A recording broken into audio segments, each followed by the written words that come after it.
Yeah, baby. We live, baby. Listen, man, welcome to Bible Talk with Comedians, man. Got a bunch of comedian friends and families in here with me today. I got my man Blackberry in the building. I got the one and only Hershey the Entertainer. Got my dog all the way from the shop. My man Baldhead.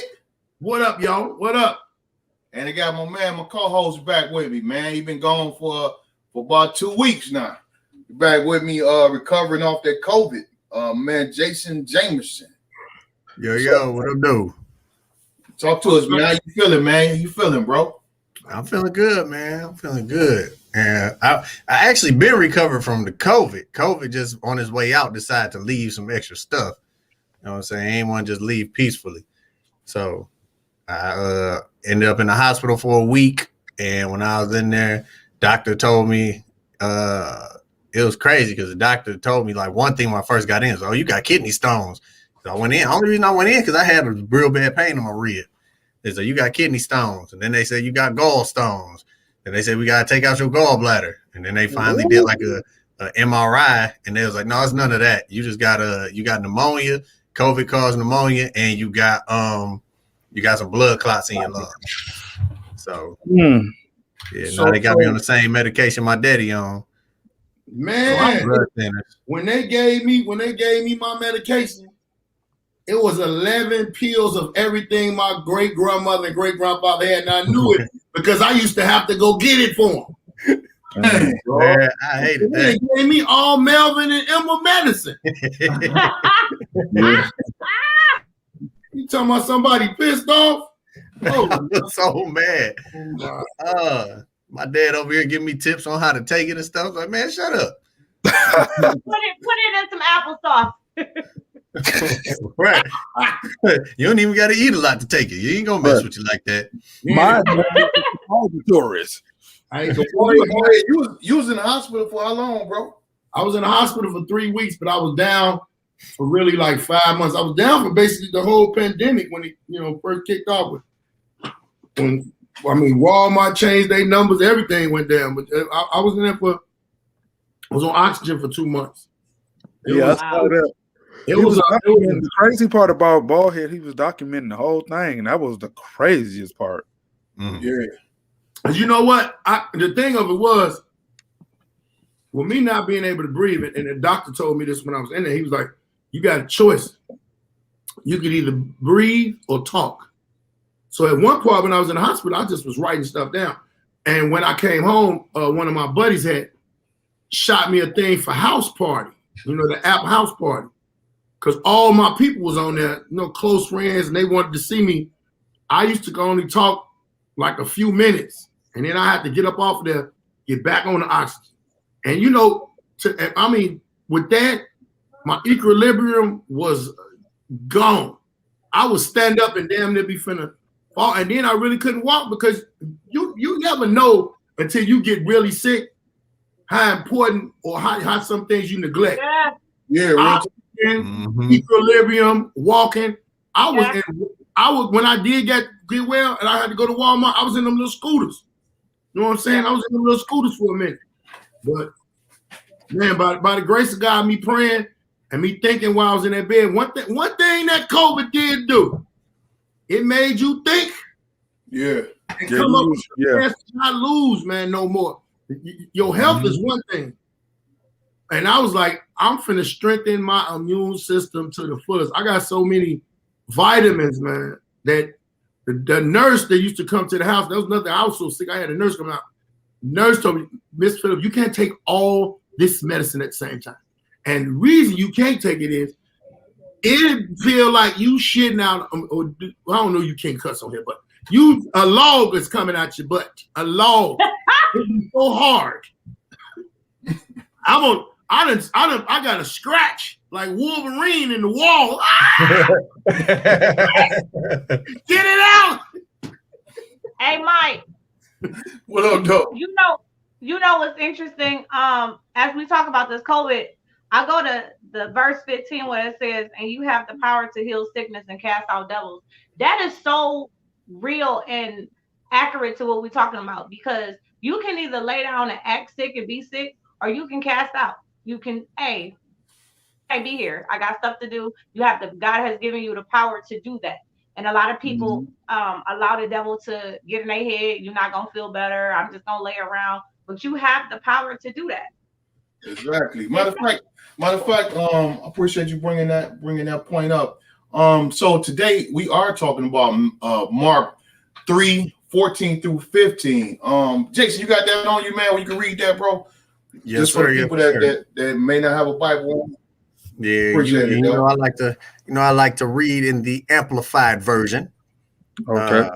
And verse 14 goes as follows.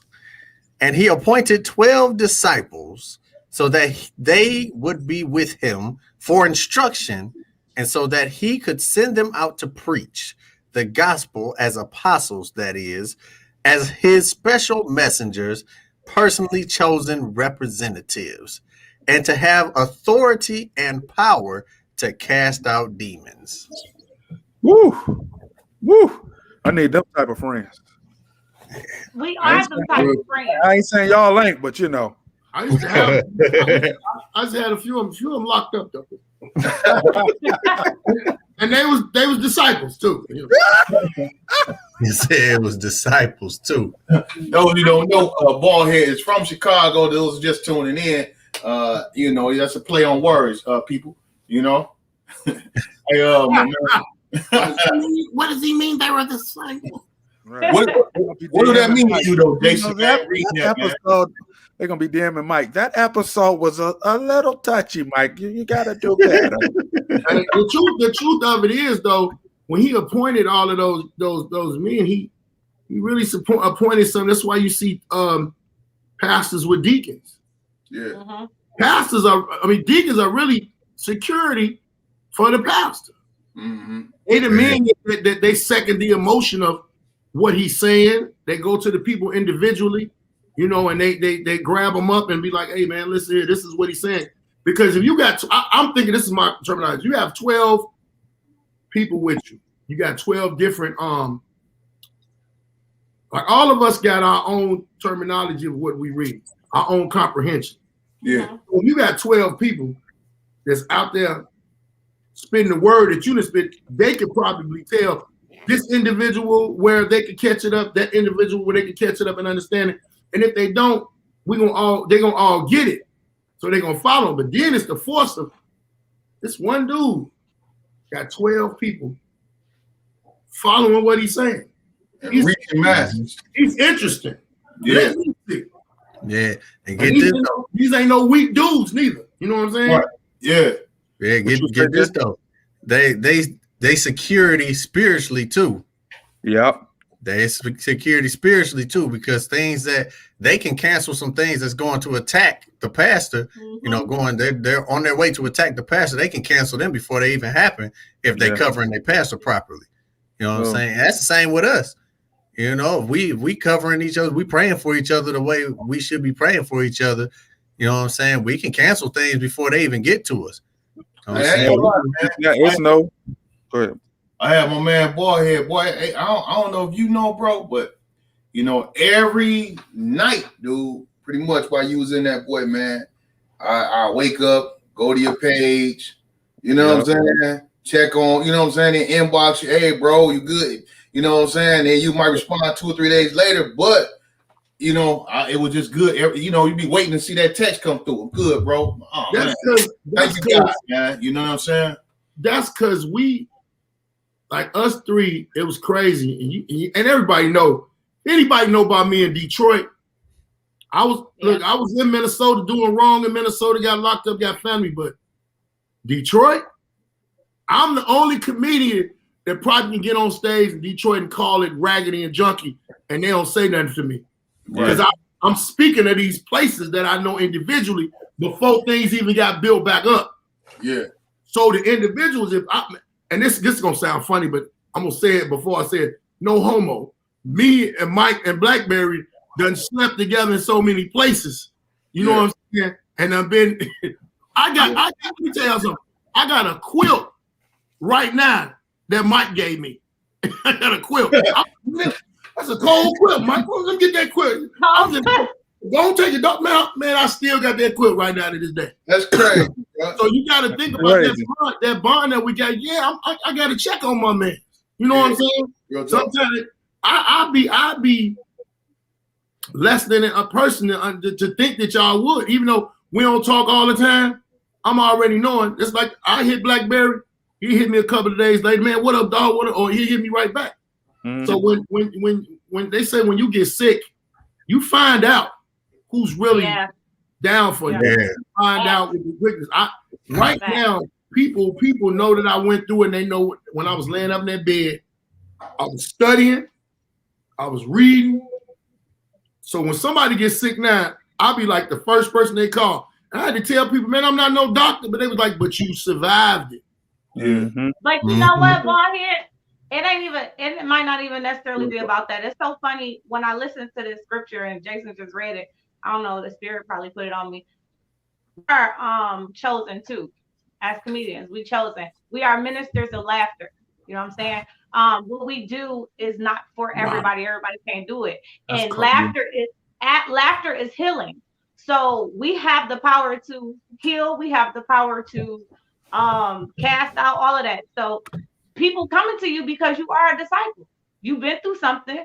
You are chosen. Everybody can't be a comedian. Everybody can't perform. That's not for everybody.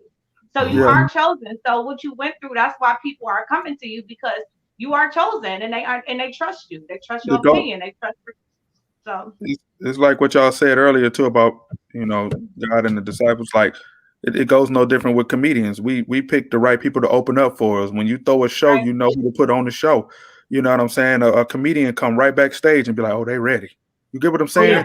Oh yeah. Oh, they ready. They here to laugh. Or that's why it's always important to have camaraderie and comedy and all of that. That's one thing God has showed you. Like, it's okay for us as human and as men to exist in the world together. Sometimes we like to go off and do our own thing and not think. But I mean, anybody on this live right now know, like, man, any one of y'all, we can work together, be best friends, and that's just the way it's been. Like me, Mike, and Ballhead, and Hershey. Hershey probably one of the most underrated female comics in Detroit, because her grind and her work ethic is unmatched. She everywhere. She everywhere. So it's like important to have people around you. That's why Mike would call me and be like, "Hey, Black, come to this little, you know, anniversary show with me." I know it ain't paying. Well, I won't even charge him, but it's the energy of having the right people around to give you that drive too. Mm-hmm. And that's funny, because that's what he did when he picked out the 12. You know what I'm saying? He called them up and he picked out who he felt was gonna go out and preach the message, and also who he felt like maybe had enough faith to go out there and kind of cast out demons and all that, even though later on they were still coming back to him. And I think at some point Jesus was tired too. Like, hey man, you know what, man, that's too many people. You know what I'm saying? Because at this point, when he hit the mound, he was like LeBron in the hood. You know what I'm saying? He was everybody coming through because he was, you know, that dude at the point. And he was like, hey, you know what, man? I'm gonna need some help, man. You know what I mean? Yeah. Wasn't no internet back then. So the craziest thing that if we even remember, even before, you know, our time, we remember before the internet, word got around. Yeah. Word got around. When word got around about Jesus, he probably did like, you know what? I'm gonna need somebody to be walking with me. Yeah. them kings and all of that. Them kings had their guards. You know, they had their people, so he had to get him some people together.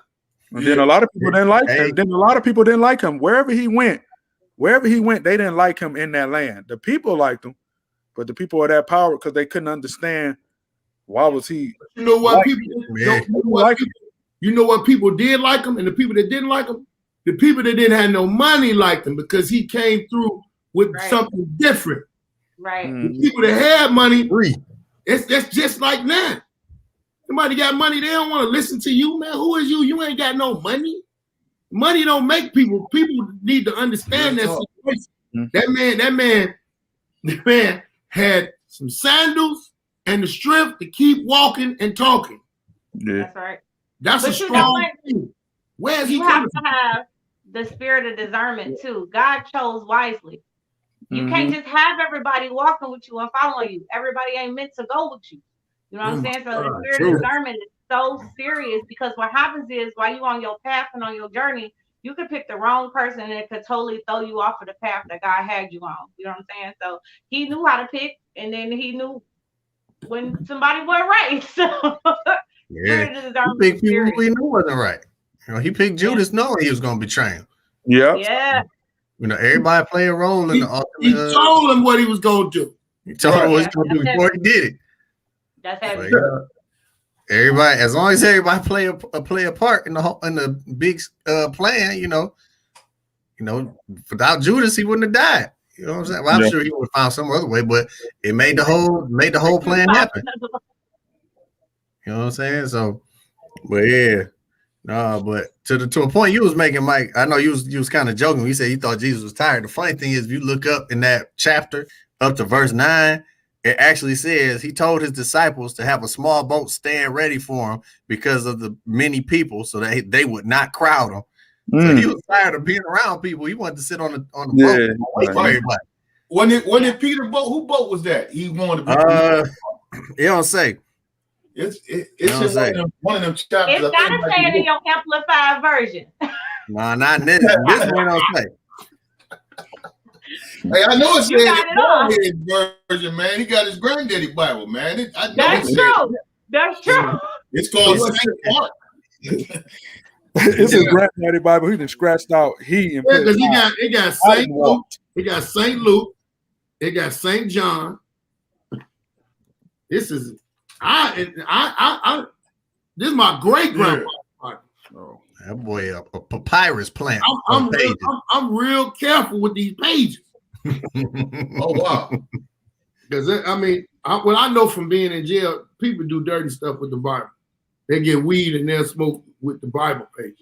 But no, you ever notice that Bible pages is like top paper?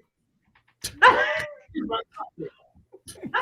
thought it was disrespectful to smoke on my flyer, but on the Bible is a violation. Hey, I've seen it. That's a violation. In Minnesota corrections, dudes like, man, you got no top. There's other dudes like, Bible papers feel like top paper. He said, man, you know it do. Man, I think the whole Genesis was gone. They took a keyboard too. He said, y'all go. He said, let there be light. Y'all gonna smoke the start. Right. Y'all couldn't have Philemon understand. No. Latia Wright say, could you continue on the path not only to know that you would betray, also by exactly who? You know what I'm saying? Not knowing that you're gonna be betrayed, but knowing who. Crazy. Yeah, like you hang with somebody knowing. Yeah. Yep. You know not in these. Go ahead, Barry. No, go ahead. You was going to say what? No, I was about to say I had a similar situation to that right now. I was working. I ain't even gonna say his name, but I was working with a man, and prior to going into it, I had heard so many stories about this person, and I had heard so many things about just his character, and I'm like, nah. I trusted, but I knew going into it by week 2, it felt bad, and I stayed. And sure enough, the betrayal happened, and I couldn't be mad at nobody but myself because I knew it. Yeah, me and Mike was just talking about that, man. So yeah, I think. Go ahead, Jason. Oh, my bad. I think it's a difference because like I've worked with a lot of people. I knew their character and I knew what they could do and what they were known for doing. Like I knew they were shady people, and they had the capacity in them to betray me. But it's one thing to know that they're capable of doing it. It's likely that they will do it. But it's another thing to know exactly who it is, when it's going to happen, what the outcome is going to be. Because Jesus knew the outcome of him getting betrayed was he was going to die. Yeah, that's deep. Like not just die, but get beat and die. Like, but you gotta look at it. You gotta look at it like this too, man. If Jesus went through all of that, half of the things that we hear now when they say something about Jesus, they say he went through what he went through and died for our sins. So Jesus showed us a long time ago how dudes was gonna be. So now you don't have to do that. You don't have to. If I see somebody and I know somebody, like my mother told me one day, my mother told me, if you have been at a job, you got friends that go off and act a fool with everybody and they ain't done it to you, don't think you're exempt from it. Your time just right. I'm working at this Dunkin' Donuts up here because my child support was on me.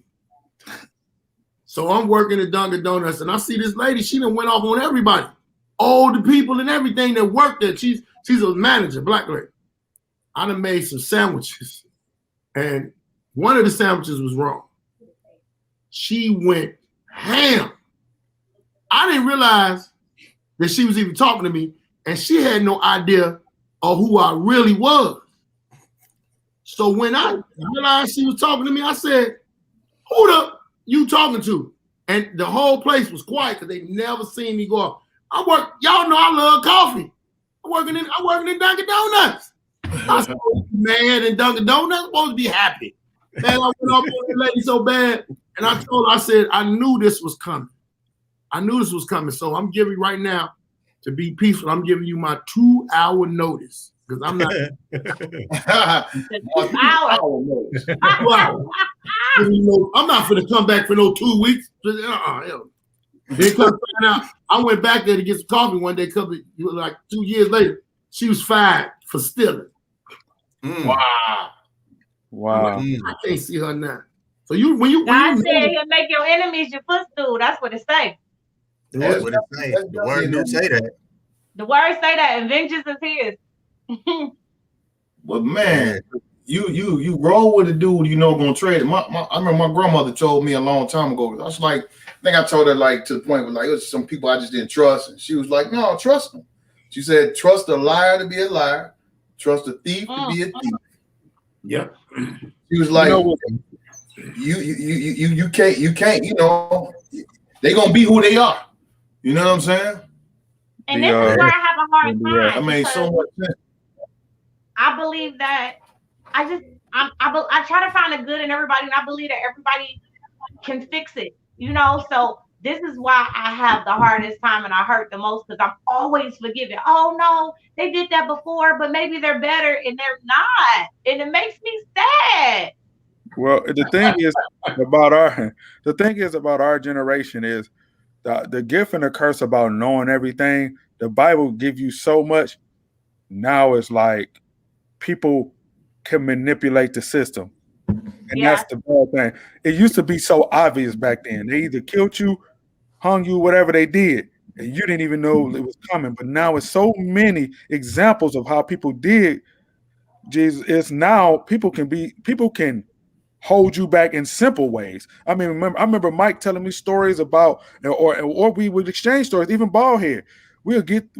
Promoters would be like, oh man, they told us that you don't even do this, or you wouldn't even do that. And it's like people will now, they will go through such a microscopic level just to cross you. Yeah, you ain't even got to worry about the big stuff. You'll live your whole life, and there'll be a lot of small things that people do to you to show you that they're worse than Judas. At least Judas knew he was going to go all the way there. But a guy hang around you and just undercut you the whole time. So and Judas killed himself in the end.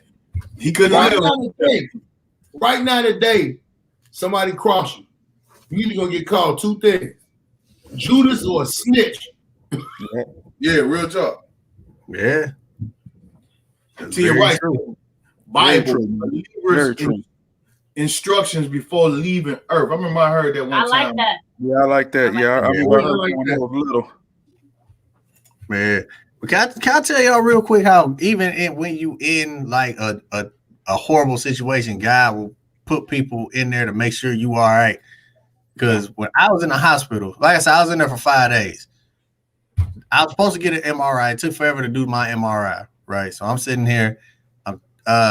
They finally take me down to do my MRI because they did an X-ray and did an ultrasound and they did something else already. So I finally do this MRI, right? I'm in severe pain. I get down there and the lady comes out to do the MRI. Just so happens to be my aunt.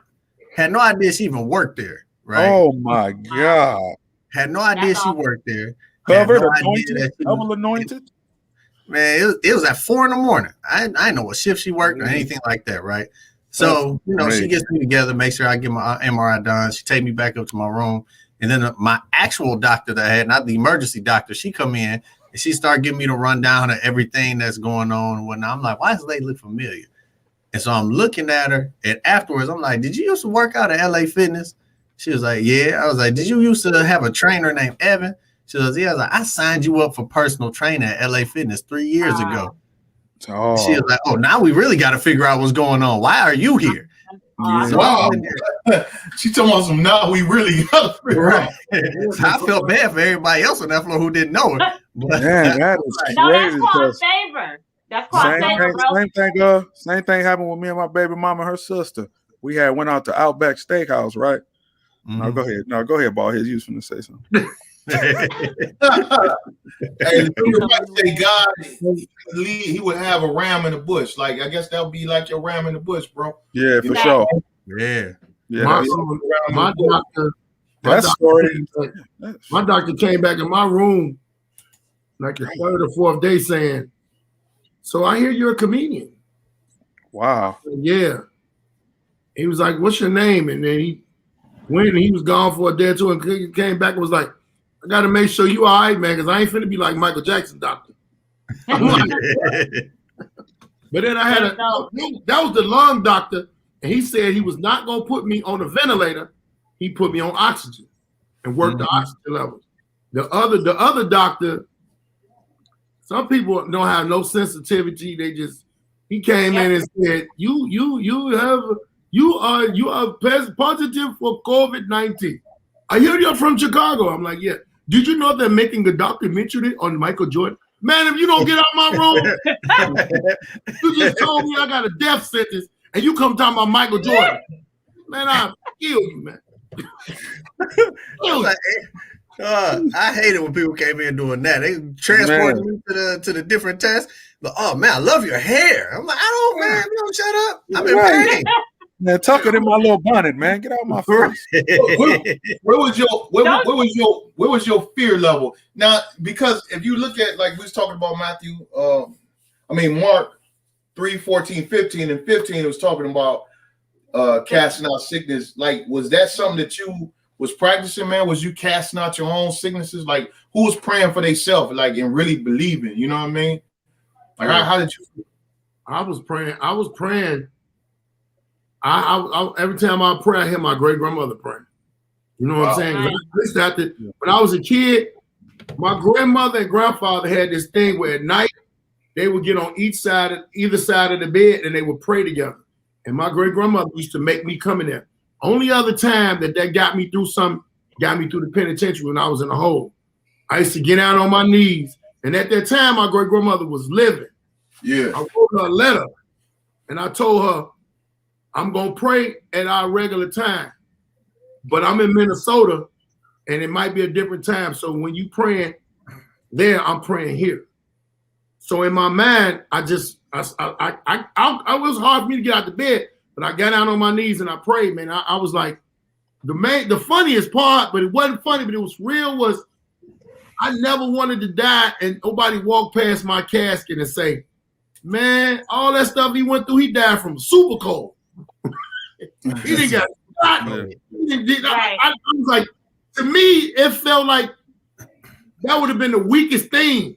You know what I'm saying? I said I would have rather went out in the blaze of glory than be in my casket. Man, why he look so mad? Because he died from a cold. He ain't want to die like that.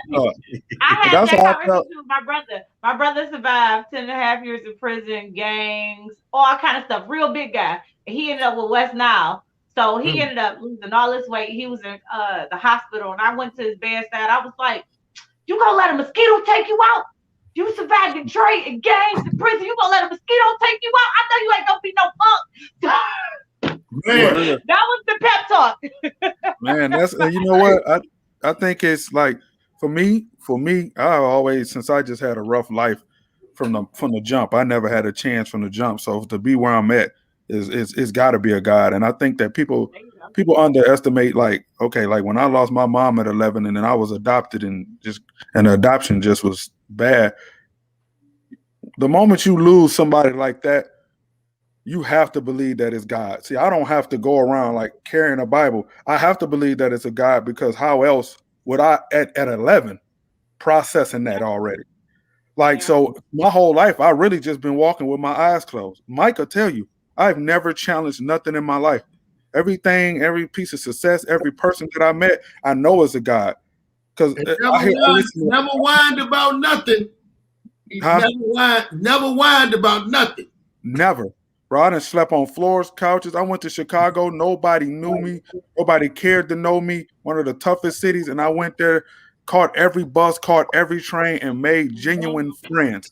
So it's like, bro, I had to trust God at an age where you weren't even processing the thought of really knowing who God was at 11.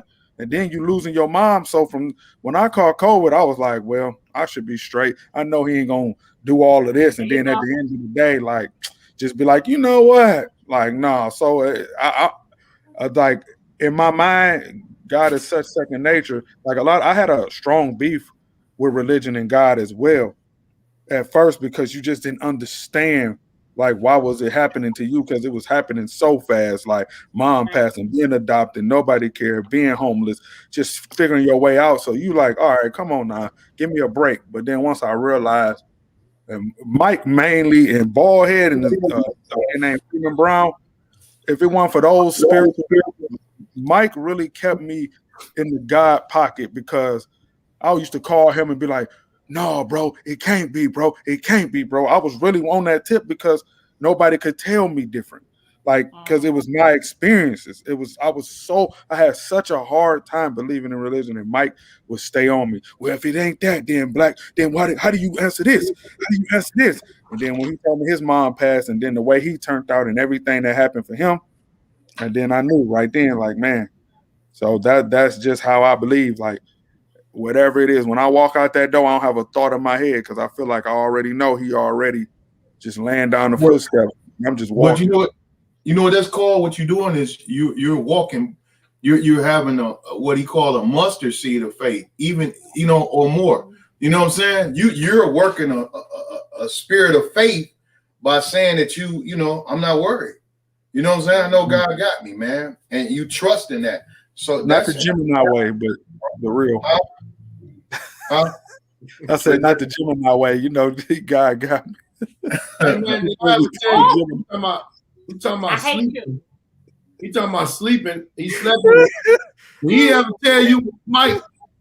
Nigga had me sleeping on a massage table. Was the one with the hole where you put your face.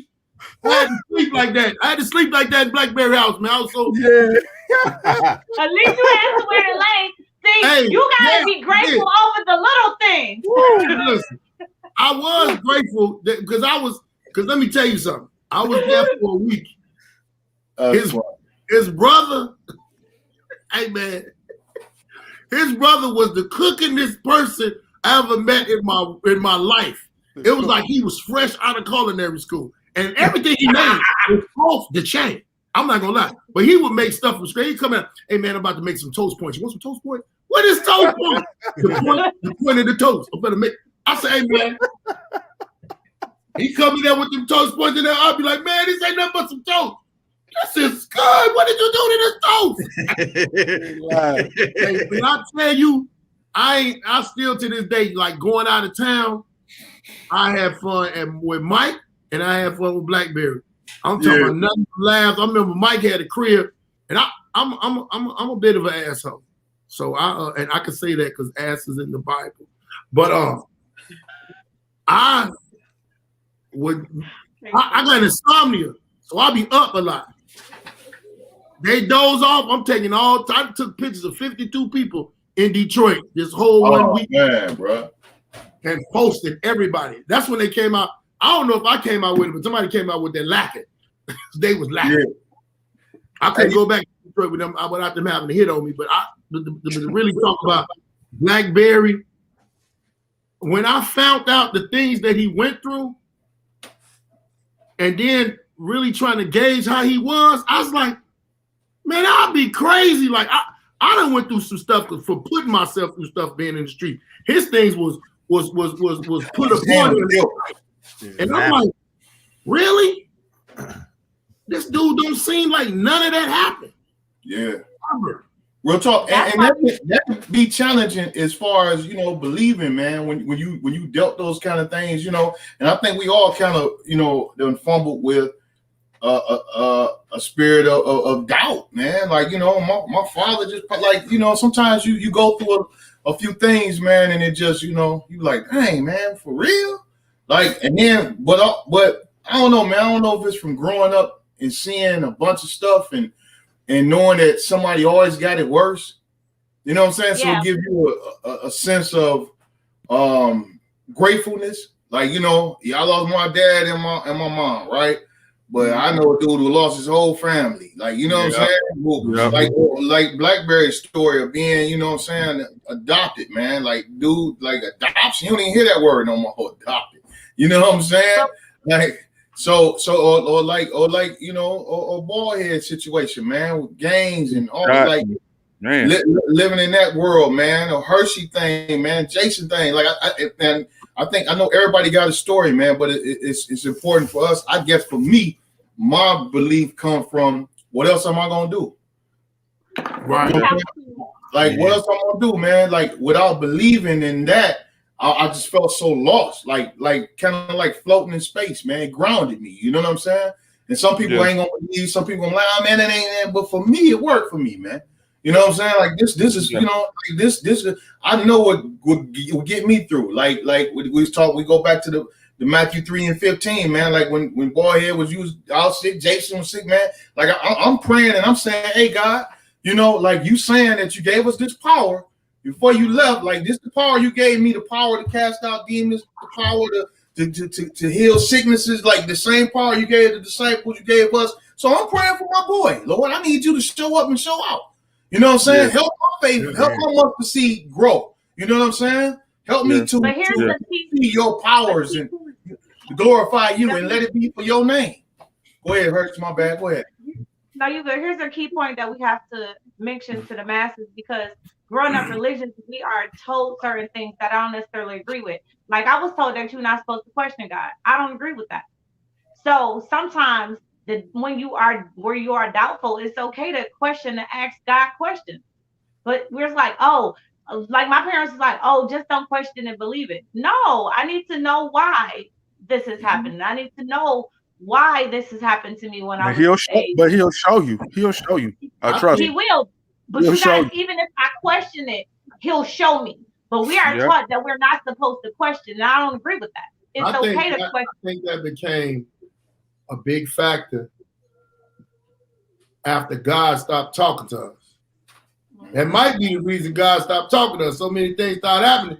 You know how many questions people get? You know how many questions? What that line? You talking about holler at me in spirit, man? Just holler at me. Something. He said his main line is closed. Man, he's like the unemployment of you can't talk to him. Hey, look, COVID switched all of that. If you think about it, you can't really contact nobody or go see nobody no more. You gotta go around. You gotta. Yep. Real talk. You gotta. Man, you for real. You ain't lying. What's up, man? Thank you, bro. Hey, J. Bill asked a question in the comments, and that it actually was what happened to me in the hospital. He said, "What happens when you run out of scriptures? It's not that I ran out of scriptures, but it's like the usual scriptures that you stand on. Sometimes where you can't really apply them like you really want to, and you in the midst of a situation and all that chaos going on, and you can't even really think about any other scriptures to throw in there. Because like for me, one of my biggest ones, like I'm huge on teamwork. You know what I'm saying? If two or more agree, and if two or more agree, then God will be in the presence, right? Yeah. You know what I'm saying?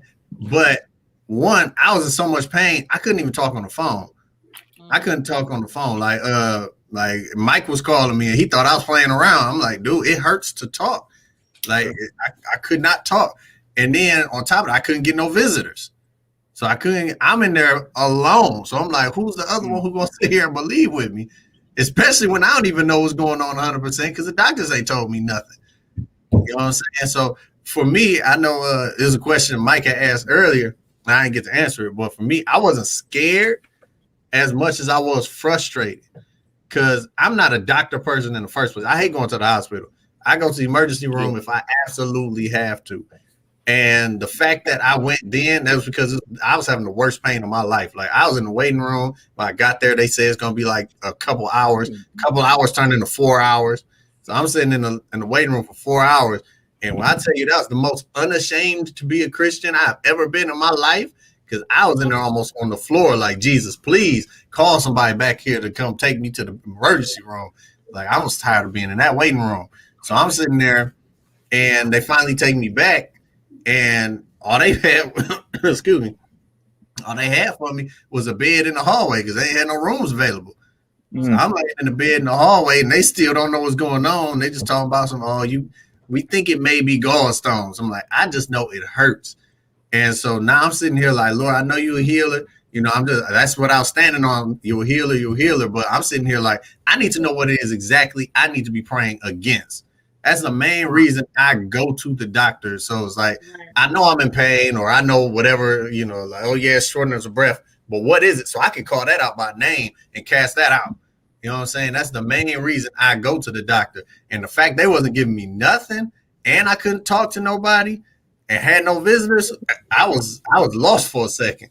I said it was a good day and a half. I was just like, let me just go through whatever the doctor said, because I'm just hurting. You know what I'm saying? Not that I was praying and whatnot, but I was just hurting. And the fact that what really kept me up was my pastor. My pastor called me every morning while I was in there, just asking for a recap and everything. And I was just telling them how I felt, and they prayed for me. Excuse me. Him and his wife prayed for me, and that got me through the day for the most part. But then just hospital so busy that every time they tell you you're gonna do something, you can't do the test or whatever, because I was starving, but you can't eat before you get an MRI. And they was just basically like, we're going to get him in when we fit him in. They ain't schedule it or nothing. So I was just there waiting to eat, waiting to get the MRI so I could eat. I waited till like from 10 in the morning till like 4 in the morning. Well, actually, they told me I was going to get it at midnight. So it was like 6 p.m. is when they finally let me eat something. And so I'm just sitting there like suffering. I'm like, God, like I can't think of no, because I'm in the midst of all of it. And I couldn't think of no other scriptures to stand on. But that was a real good question that J. Bill said, because like sometimes you repeat the same one, you stand on this one scripture for so long that sometimes that rug will get pulled right under you. It's like, all right, what else you got? Can you use that? And the flip side to that coin is the people ask about that, because you got a lot of people that say, well, my brother died or my sister died. I don't care to hear that stuff. I was one of those people. My mama died. I didn't care. But I had to realize that we're all individuals to God. So it's like we all have to be a individual story. If like we said, he rode with 12 guys. If they all told the same story, we would think they was lying. But everybody got a different story. Everybody knew Kool-Aid, but we have a whole different experience with him. Man. So it's like we all have to have our own testimony. So your mother still being alive and mine being passed, that is the way it's supposed to go. So it can be a revolving door of an appreciation all across the board. If we all lost our mom, it'll be a selfishness. But the fact that I lost mine and yours is still alive, it's going to resonate better with somebody who has their mom to say, let me spend more time. I don't care if she's an alcoholic. I don't care if she's a drug addict. That is the reason why God got to have somebody go peacefully like Kool-Aid, then somebody else will get shot 9 times. You know what I'm saying? Like that one comedian that was It's important. What you just said is important, though, that we tell things that we go through. Because, when we grow up in a household when everything's supposed to be swept under the rug or not saying anything, that's not being a testimony, because the things that you went through, you need to tell people, because you may help somebody else get through it and vice versa. You know what I'm saying? But we have to get out of that mode of not speaking about the things, because God don't get no glory in that. Instead of saying, why me? Why not you? I put you in position to go through this so you can help somebody else. But if you're not talking about it, then how can we help them? Right. You gotta realize what you're here for. Yeah, you know what else stuck out to me, man, from this since we've been on was something that you said, boy, here earlier was about how your grandmother and grandfather would get on their knees and pray, and as a kid, you got in the middle of them, and then when you start going through life struggles and stuff like that, it resonated back into your mind to know how to pray. You know what I'm saying? Whether with jail and the COVID things, and it made me think for myself, like, are we doing that right now? You know what I'm saying? Are we leaving this type of memories for our children just when, you know what I'm saying, that they can grab hold to? Because at some point, man, things that my grandmother prayed over me about and that I thought was goofy or funny as a kid, now as an adult, when I go through it, I'm so happy and grateful that I got that. You know what I'm saying? Like, I'm like, whoo, good thing she left me that. You know what I'm saying? So what are we doing for our, you know what I'm saying, kids? I know for a fact, like my oldest son, right? Yeah. My oldest son out of my kids is the only one that had that bond and relationship with my great grandmother. That was her cup of tea, just like I was. Yeah. We got kids now. And he was going through something mentally, like, man, I'm tired of this. I said, let me ask you something. Because when my son would be with my great grandmother, I'd be gone somewhere. And she'd bring him over here for the weekend. You gone on where you going? So I asked someone, I said, did Big Mama ever make you pray? Or Big Mama ever show you how to pray? He was like, yeah. I said, well, do that. Mm-hmm. I said, there ain't nothing. I could come give you some money for something, but that money gonna run out. And prayers ain't gonna run out, man. Yeah. I said, you have to focus. I said, don't pray for no car. Pray for strength. That's right. Get up every morning to work for whatever you want to work for. Pray for a sense of mind. Pray for a peace of mind. When I moved to Atlanta, I finally found a peace of mind. I thought I had it before, but I didn't. And I sat up one day and was sitting there. I had just got through praying because I was like, I'm in this new place. I don't want to lose. I want to be good. I want everything to be straight. And I sat down on a balcony or the porch or whatever it was. And I was like, I really ain't got no worries in the world. Some of the things that we worry and we stress about, my great grandmother told me at the time, you can't control that. You can't control that, boy. Majority of the things in your life you can't control. But if you get out on your knees and you work hard and you be diligent and pray, you're going to feel a lot. The scriptures say, train up a child. And that's important because you never know when you're going to need that backing, right? So, kind of what y'all was saying when you like, okay, I have to go back to the prayers and all of that. I remember having to do that. When your mom ain't answering the phone and your dad ain't answering, it's you and God. It's you and God. I remember literally being so depressed, y'all. I had a lot. I'm gonna talk about it on my podcast, but I had a lot of stuff happen to me sexually as a kid, right? And I used to be very angry. And I remember having a conversation with God, and I remember being so low. I took a whole bunch of pills. I literally tried to off myself, but God is just amazing because I think back to what you was asking too, Mike. You said, was we worried? Oddly enough, when I go through stuff now, I'm not worried. I'm just freakishly calm, right? Because the devil has literally been trying to kill me since I was in my mom's stomach. Like almost every year, I almost died. So last year, I had the COVID and my plane almost fell out of the sky. It's really real talk. So I remember taking these pills and I was angry because I woke up the next day. I was like, what is happening? I can't even kill myself properly. Like I was mad. And I remember praying to God and I just asked him because again, mom's is not around, your mate is not around. It's just you, God, and the word and what they raised you to know. And I remember asking God, like, why am I here? What's going on? I'm angry. I'm this. And I remember asking him, why me? And I remember him replying, why not you? I have so much more for you.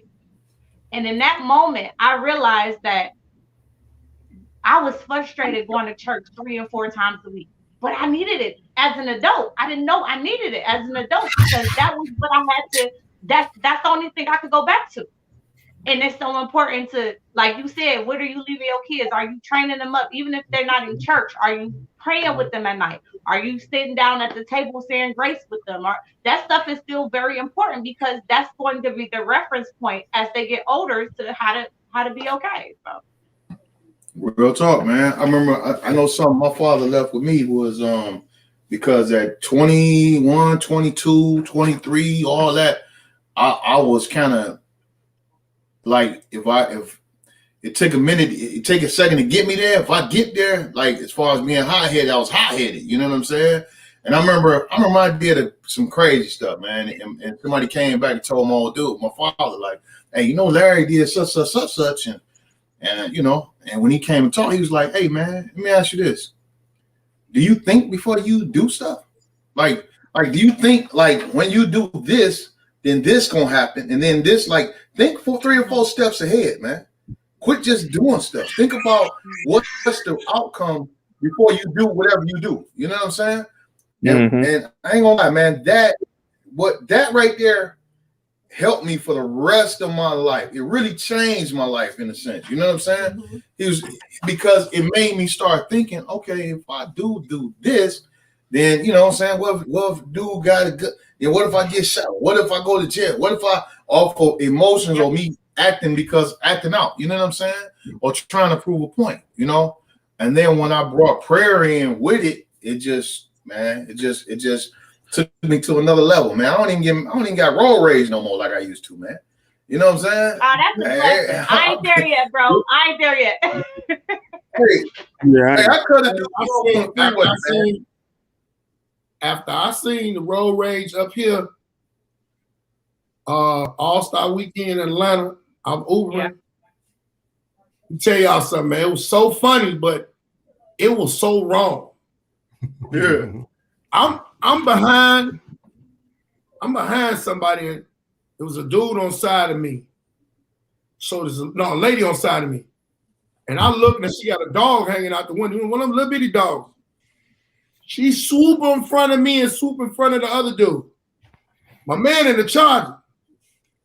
He hit it and sped up in front of her. We had one of them lights to jump on the expressway. So she really was going to be next. Dude whipped around her so quick, reached in the car, grabbed her dog, and I did not never see that dog come down. When I tell you, I was my God, that's horrible. I was hollering. Oh my God. I drove past her. Oh my God. It took me everything in my soul for me not to say, I bet you don't jump in front of nobody no more. for real. Man, let me tell you something, man. The dog was just gone, one of them little hot dogs. So the dog is collateral damage. Nice. The dog went over my car, but I seen it go, but I never seen it come down, man. He did like my man's an anchor man, dog. That's I hilarious. tell you, That is so horrible. I told you it was wrong, but I laughed so hard. That's because we comedians. We find humor in the thickest stuff. I had to get off. I had to get off exit before I got and pull over and get myself together, man.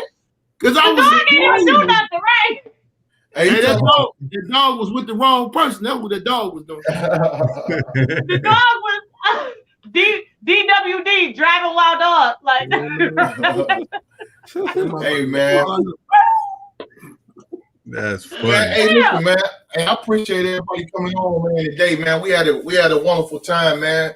Ballhead, what you got coming up, man? What you got going on next? What's next for you? Where you at next, bro? And how can they find you, people? This weekend, well, y'all can find me. Please follow me on YouTube, Ballheads Podcast. I do my podcast every Wednesday and every Sunday. I ain't do it today because I'm waiting for Sunday because I'm accumulating all the George Floyd and all the other shootings and all that. I'm gonna have a dead serious podcast. It might not be too funny, but you know I'm tired of all of that. And this weekend, y'all can find Ballheads Podcast on YouTube. Subscribe. If you on Facebook or Instagram, it's comedian Ballhead Phillips. This Saturday I will be at the Harold's Chicken and Bar and Grill here in Atlanta, Georgia, in Camp Creek, and it's for the spring break weekend. Then on the 8th of next month, that whole Mother's Day weekend, I will be in Dallas and I will be in Houston getting it in. Just look at my page. If y'all follow me, look at my page. It's gonna be off the chain. Hey man, make sure y'all follow my man Boy here, man. One of the funniest dudes I ever met. Period, dude. I ain't gonna lie to you, man. I ain't just saying this because you're on my show. One of the funniest dudes I ever met, man. I appreciate you coming on, man, and showing people that, man, you know, we got God in this, bro. Thank you, bro. My man. What's up, B? What you got going on next, bro?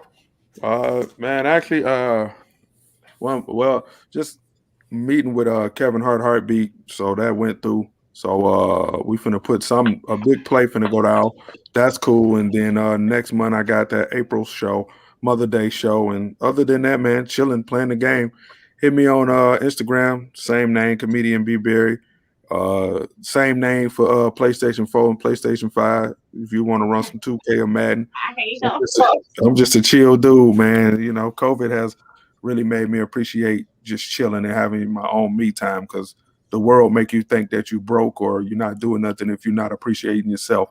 So find that time to find something you like to do and appreciate that.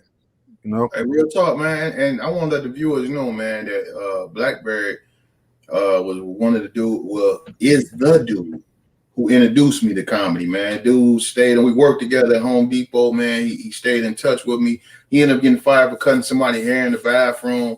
That is dude. Trying to do something good, Jason, I swear.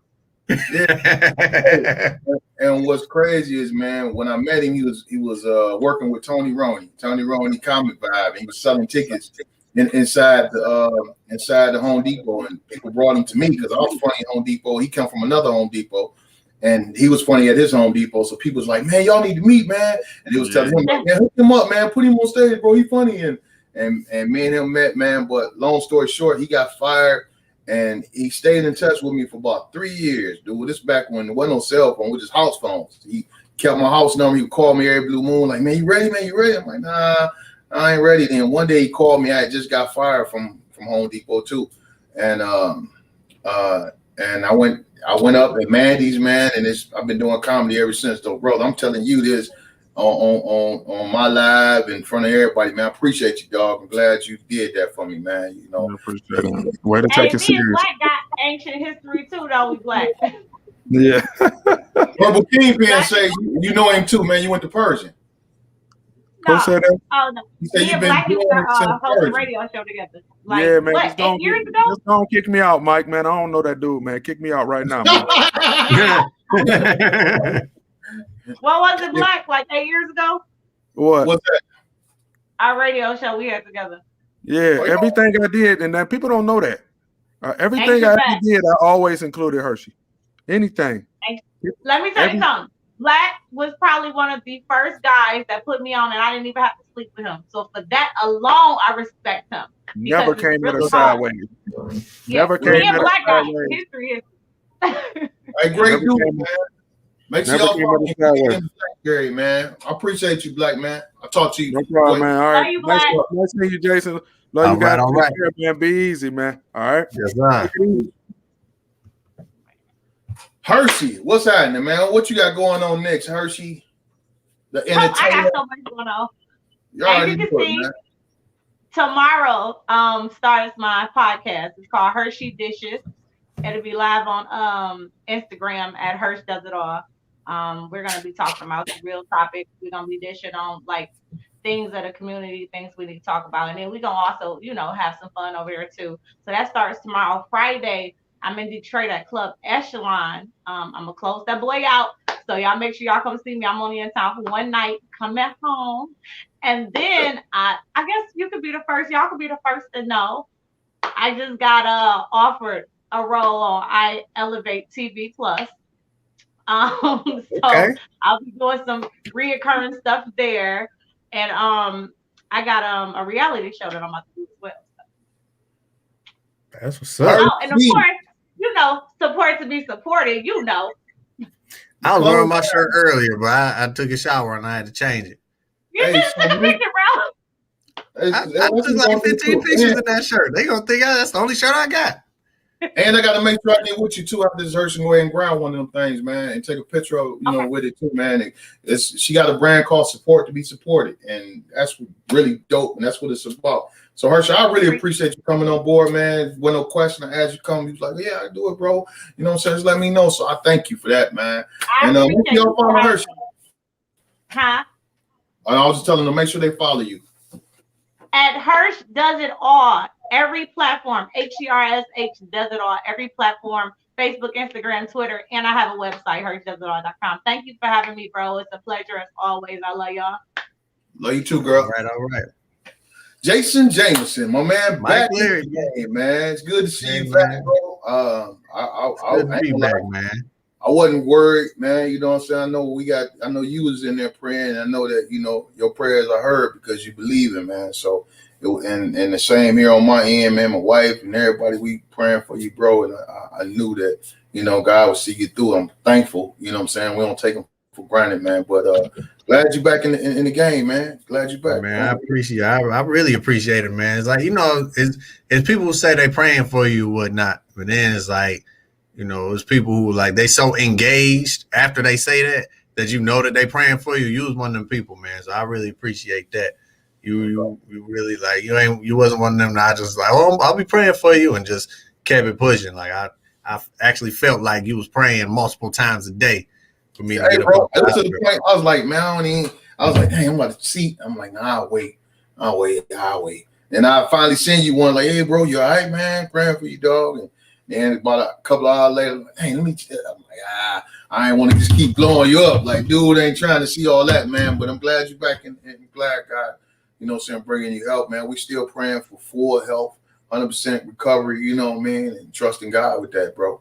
Yes, so what you got next? What you got next, man? I know you kind of relaxing, man, and whatever. I'm gonna be taking my medication in about 10 minutes. And then next week I got some labs I gotta do to get my just the follow-up labs or whatever. But I'm hitting the stage again. I'll be back on the stage May 8th. I'm on the stage at Starters. I believe I'm with Josh Adams on that show. I think they might have stopped it for a minute, bro. If they stopped it, they stopped it, and I ain't mad at it. Which means they sent me a text saying something about they gonna redo, just because of COVID, they slowing it down for a minute and waiting on the numbers to kind of go down. So wish they should, because them numbers is getting astronomical at this point. Yeah. And Big Gretch she ain't got no plans of shutting nothing down. Yeah. Last time she said more or less. Last time she shut it down, people tried to kill her, and so this time she just like, get the vaccine if y'all trying to stay outside. So, so they can follow you at Jason Jameson. What? They can follow me at the Jason Experience, TheJasonXperience. Excuse me. I do my podcast every Monday at 8, and then you catch me here every Wednesday. Other than that, I'm taking it easy, getting back 100%. I want to get back on the stage, but like I said, my right lung, the capacity isn't 100% yet, so I don't even know how that's gonna look like trying to go on there and start singing and stuff. So, so the notes may go flat. Maybe all right, man. Take your time, man. Get back all the way right, bro. You know what I mean? Everything else gonna be here, man. Much love, dog. Glad you back in the game, man. Yes, appreciate you. Peace, my G. What you got up? Well, man, I got a few things going on, man. I got a show this weekend with Josh and Ronnie Chanel at some banquet hall on Van Dyke. Those who want to try and get tickets or something, just hit me on the inbox on here. But it's some banquet on banquet hall on Van Dyke and something, man. And then the movie that I was in last week that premiered in Canton, they're going to be streaming it on Amazon Prime. So that should be popping on this weekend, man. So yeah, bro, it's called Insta Famous. Yes, sir, man. That's what's up. Well, shoot. Praise God for all that. Praise God for all that, all the good things that He got going for you right now, and I pray that He continues to bless you with more and more, might as well close out on some prayer right now. Yeah. Father God, we thank you and praise you for this day. We thank you for the fellowship and the camaraderie that we were able to have today between comedians, Lord, just individuals, Lord, discussing your word. We thank you right now that all of us who are on this platform today, all of us have went through something. All of us have dealt with COVID. All of us have recovered from COVID, Lord. I thank you right now for my total body healing in Jesus' name. I also thank you right now that you keep everybody safe, everybody who tuned into this, everybody who wants to tune into it. Pray that you keep them safe and bless them today and continue to bless them tomorrow, Lord, till we meet again. Keep them safe in Jesus' name. Amen. Amen, bro. Appreciate you, Jake. One love, dog. Listen, man, thank y'all for tuning in with Bible Talk Comedians. My man Jason Jameson, Blackberry, Hershey. Man, we had a great time. My man Mike McDaniel will be back next week. Today we was talking about Mark 3:14 and 15, man. While God gave us, he picked his disciples, and then he gave us the ability to cast out demons and heal and all that, man. And so read up on it, but also share the message, man. It might be somebody out here that this might touch. So please share the message. I got a bunch of stuff going on. Got an organization on this side. It's called Real Men Pray.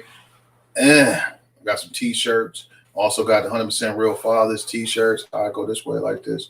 Yeah, but so inbox me if you want any t-shirts, man, any merchandise. If you want to donate to the podcast, we can get some updated stuff, man.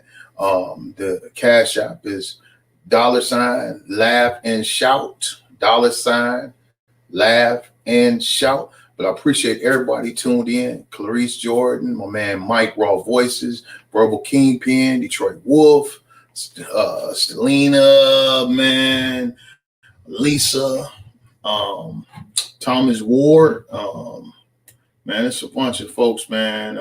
T. Wilson, John J. Bell,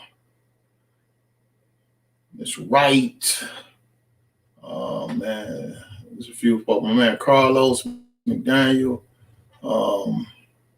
Yeah, so I appreciate all y'all that tuned in. Don't forget to share the platform, please, man. Share this. I'm just trying to hopefully it touched somebody, man. Thank y'all, man. One love, man. Peace. Mike Larry. Signing out.